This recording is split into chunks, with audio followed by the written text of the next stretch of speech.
Hi folks, this is Tommy Asobi, and today I'm going to do a quick rundown of all my builds in the early game of Armored Core 6.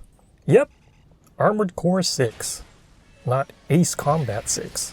Let's just say that I didn't quite stick the landing in my 11 Armored Core 6 tips video that I did before this one. The lesson, as always, is I'm an idiot. Anyway, for this video, I'll mostly be focusing on the base frames that I used, because your weapon and gear loadout is a bit limited in Chapter 1, but some of these frames will still be viable moving forward, so I might just do individual frame or AC guides with different loadouts for each unit at some point. That being said, I will also go over some early loadouts in this video, just to give you an idea. I'm also a bit of a nerd, so you'll notice that my designs are quite anime inspired. Now let's get started. First up is the Melander Z set, which I also call my Mazinger Z build, for obvious reasons. This was my very first set after the starter frame, and it uses the full Melander Z frame parts, which you unlock after clearing the first stage of the game, Illegal Entry. Now this set doesn't excel in one specific thing, but it's a balanced all-rounder frame that does well in a lot of situations. It's not as fast as a speed frame or as tanky as a heavy frame, but it hits a nice comfortable spot in the middle and is very easy to pilot. It can also accommodate various weapon loadouts, so it's basically a jack of all trades, master of none type frame. By the way, my initial loadout at the start of the game is right here. Yeah, so you got the Curtis Linear rifle from the second tutorial, I believe, as well as the starter sword, one of the earlier missiles, and then a pulse shield. Yeah, so this is a good all-rounder starter build that does well from any distance, whether it's ranged or up close, and also has a shield for added defense. So basically you have a lot of options. And then up next is my first custom set. So this is my second all-rounder set after some extra tweaking, as well as access to new parts. Here's a look at the frame combination. So you got the Melander Z head, the Orbiter core from your very first mech, the Melander Z arms, and then the Tianqiang legs.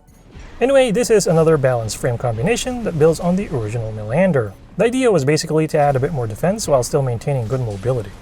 Now here is one of my early loadouts for this frame, which swaps out the starter missile launcher for a plasma missile launcher, and then the shield for the dual missile launcher. So basically I'm trying to go more offense. This frame can also use various weapon and gear combinations as you unlock them, so it's great for accommodating various loadouts depending on your equipped generator or FCS. As far as the look, I actually use the colors of the YF-19 from Macross Plus. Do you remember love? Oh wait, wrong Macross. Kinda like Ace Combat 6. Is that YF-19 or YF-21?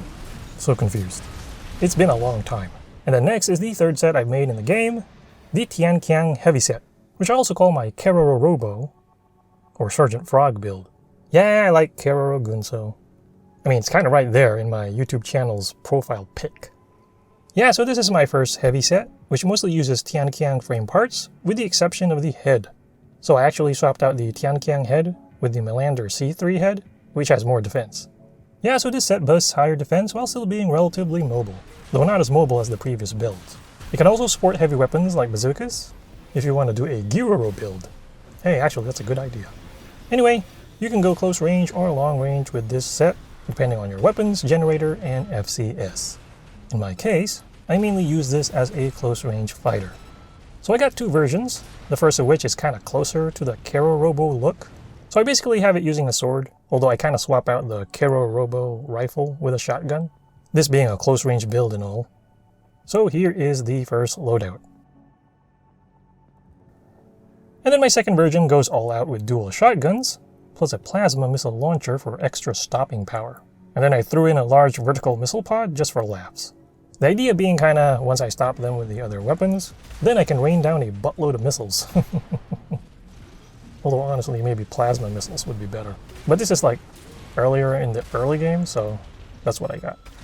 And like I said earlier, I modeled the color of this set from Sergeant Frog's Keroro Robo. So I also ended up taking out the weathering to make it look more toy-like. There goes my OCD again. And then my next set specializes in speed and aerial combat. This fourth set basically uses the full Nachreiter frame. Did I say that right? Oh man. With apologies to whichever language this is. Is this like German? Nachreiter? Let's not say that again. Yeah, so I basically created this build to fight the Juggernaut, and that's because my Keroro set was kind of struggling with it. And talk about a good idea, because this actually makes that boss fight much easier. That's because instead of dealing with the heavy armor from the front, as well as the landmines that it likes to throw around on the ground, you can just jump up and then hit its weak points from the air. Or you can just like, jump and land right behind it and then just pepper its booster, which is the weak point for that boss. By the way, I prioritize speed and lightweight for this one, so I can get extra hang time and speed. So the shoulder parts also pretty much use the lightest missile launchers that I could get, at least at that point in the game. So my initial setup goes full tilt with dual machine guns because they're just so much fun, and they also do a crazy amount of damage. Yeah, so here's the gear and weapon loadout. Now, one issue with this build is that you can actually run out of ammo if you're not careful. In fact, that's exactly what happened when I first used this against the Juggernaut. It was going so well, and it was almost dead, and then I just ran out of bullets. What an idiot. This set also has low defense, which can be an issue because you have to be up close to use the dual machine guns.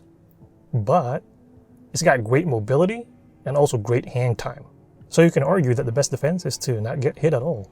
And then up next is one of my favorite frame combinations, the Guntank build, which I lovingly call my RX-75 build, in honor of the Guntank from Gundam. Yeah, so this frame combination is a lot of fun. Like, a lot of fun. It's like my 5th frame set that I made kind of halfway through Chapter 1, and I stuck with this for a long time. I mean, even with the limited options available in Chapter 1, you can put together some pretty fun loadouts with this frame set. The fact that it can handle almost any weapon, especially when slapping a high energy capacity generator on it, makes it a great test bed for all sorts of creative builds. It can also fire weapons without stopping, including charged weapons or heavy recoil weapons, and then it has high mobility on the ground to boot, so you can strafe with it and just kind of run around your enemy. It does have one main weakness, which is it's really bad in the air. Like, I used it in a mission where I had to like jump around, and it was pretty rough. It's also like an arena monster. So this was my go-to frame combination for one-on-one fights against mercenary ACs. I mean, it still is. This is basically the frame combination that I used for all the arena quests from the first chapter. Like, I'll be destroying stuff less than 30 seconds. It's really good. Anyway, I had a ton of loadouts with this, including explosive loadouts, and then energy loadouts, and then kinetic loadouts. I mean, I tinkered with this one a lot. Anyway, here's one of my loadouts, which I kind of used towards the latter part of Chapter 1. And so I got like double lasers, one laser cannon in the back, and then plasma missiles. It's not exactly faithful to the original Guntank, but actually once you finish Chapter 1, you can do a build that's basically thematically the same as the original Guntank. It won't look exactly the same, but the weapons work the same. Yeah, so that's like dual Gatling guns, and then dual shoulder cannons, explosive cannons. In fact, I'm going to share that double Gatling build here too, even though it's technically not for Chapter 1, it's post Chapter 1, but that was like a lot of fun. So I'm going to put it here for you Guntank fans or Gundam fans out there. And then up next is another all-arounder build, and this is basically like my main all-arounder set towards the end of Chapter 1, which is kind of an improved version of my YF-19 set. So this one uses the Melander C3 head again, the VP-40S core, the AC-2000 tool arm, and then the Kasawari legs. By the way, this is the loadout that I used to beat Balteus for the first time.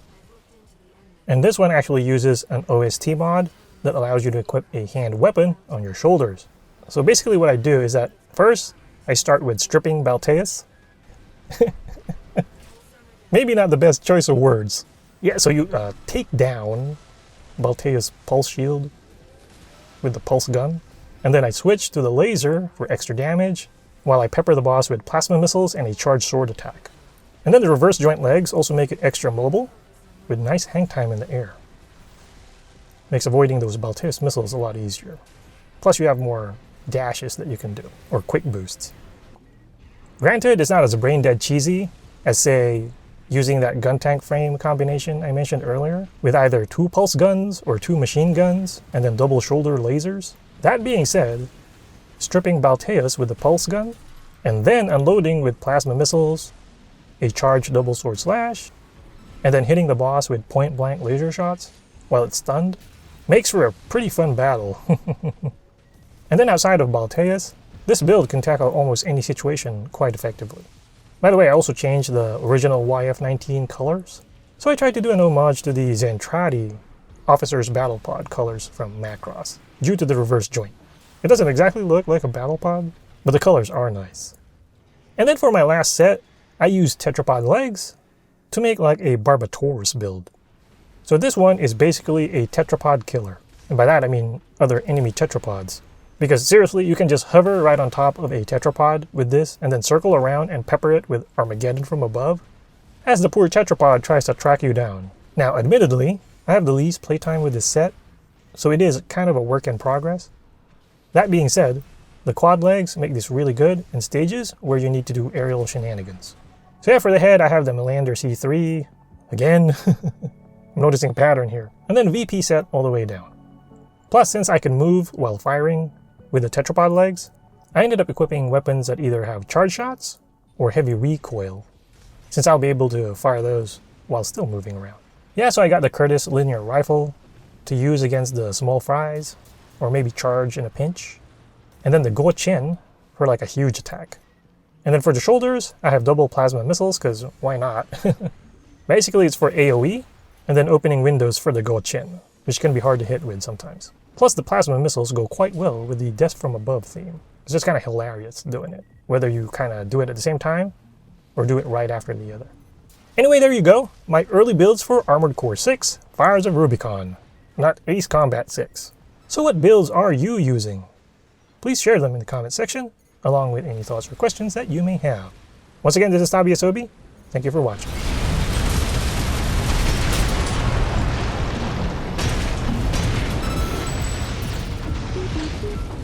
Target destroyed. Concluding evaluation. Well done.